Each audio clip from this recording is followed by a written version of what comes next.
Here's how to unhide hidden apps on your iPhone in 2026.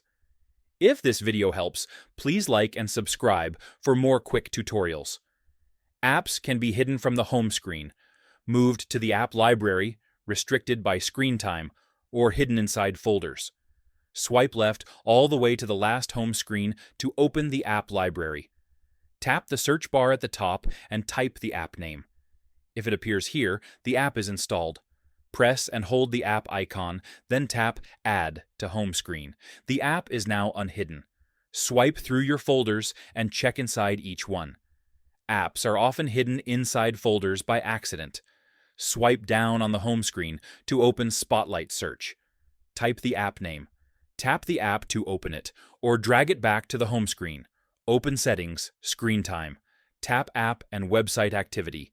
Tap Content and Privacy Restrictions. Then, tap Allowed Apps, and make sure the app is enabled. Open the App Store. Tap your profile icon. Tap Purchased. If the app shows a download icon, it was deleted and needs reinstalling.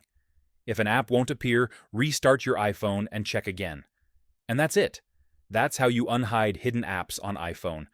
Subscribe for more iPhone tips.